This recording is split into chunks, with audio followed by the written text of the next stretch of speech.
Florida State has already gotten quite a few major additions through the transfer portal, like landing quarterback DJ Uyunglele and legacy edge player Marvin Jones Jr. That's all great, but who's next? I know some people have been worried about the lack of activity Florida State has had kind of overall in the portal this time around, and I can definitely understand that. In the previous years, it really seemed like Florida State was kind of hitting the portal a lot faster and making big splashes, where the approach now seems to be a little more thought out. Florida State did just miss out on Nick Sorton, the edge rusher from Purdue, and that one is pretty tough because I think that kid can be really, really good. But there are, of course, other options, and one thing I will not do is doubt Mike Norvell's ability to bring in an elite portal haul because that's what he's done every year since he's been here. And I believe that he'll bring in players that not only fill voids in the roster, but also fit into the culture here at Florida State. So let's talk about some guys, and I guess we'll essentially start from the top down. We've already covered adding DJU, transfer from Oregon State, and former Clemson quarterback. So we're done now. I think Florida State will take 2 quarterbacks. And if you haven't watched the breakdown video we did for DJU, I'll link it somewhere here for you guys to check out. Definitely go give that one a watch. Now at running back, Florida State has a few guys expected on campus this weekend. Keep in mind, I'm recording this Thursday night and trying to get it posted Friday or Saturday at the latest, so some of this could change. But Florida State is expected to host Toledo transfer running back Penny Boone, who rushed for over 1,400 yards with 15 touchdowns in 2023. And, that'll play.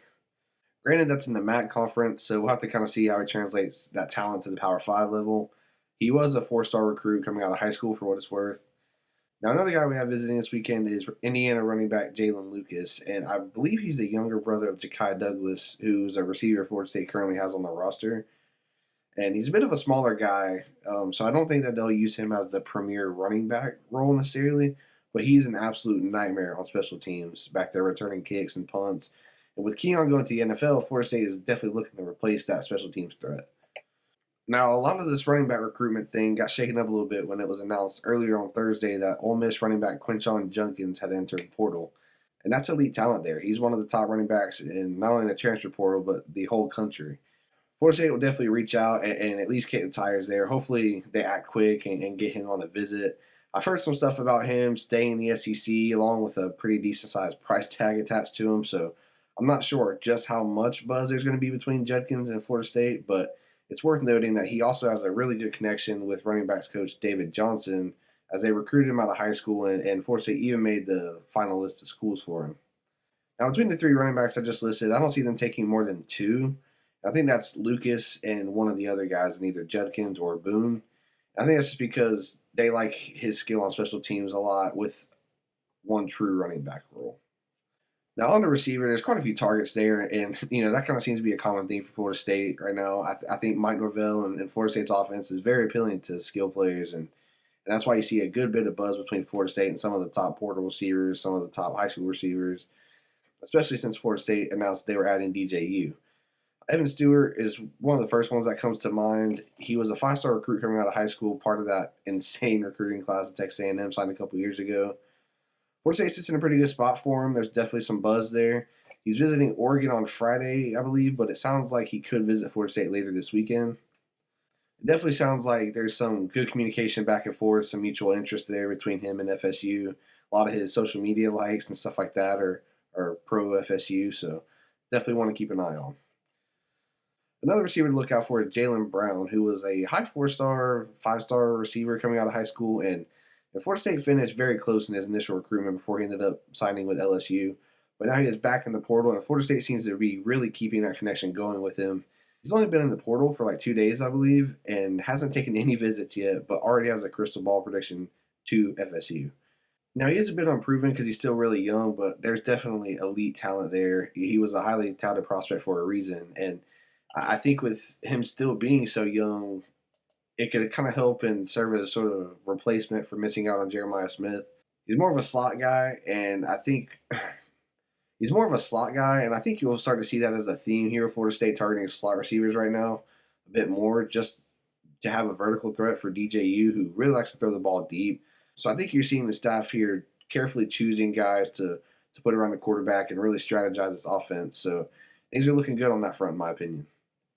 They also have LaJonte Wester, an FAU transfer, expected on campus this weekend, and I think he might also be one of the top guys in the portal, especially based on having some experience and proven skill.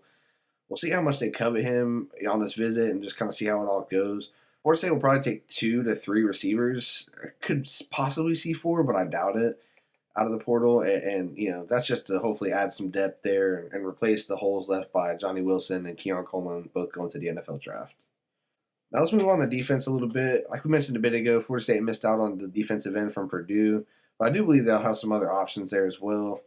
One main one is a defensive lineman from West Virginia. I'm going to try to say his name, Tamiwa Duwarie.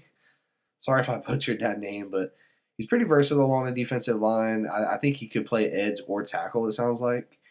They're also looking at Grady Kelly, a defensive lineman from Colorado State, who was an All-American player as a freshman with 35 tackles and 2 sacks in 2023. There's going to be more guys and more names you hear about at linebacker and along the defensive line in general as we kind of get further into the timeline here. But I want to wrap this one up. Probably the biggest news on the defensive side right now, and that's Earl Little, transfer corner from Alabama who entered the portal and almost immediately set up a visit to Florida State, which is always a good sign. Florida State was heavily involved in his recruitment coming out of high school, and it seems they feel they have some really good momentum here with him. He got to campus late Thursday night, and I honestly wouldn't be surprised to see Florida State lock this one up pretty quickly, especially because DB's coach Pat Surtain was also his high school coach.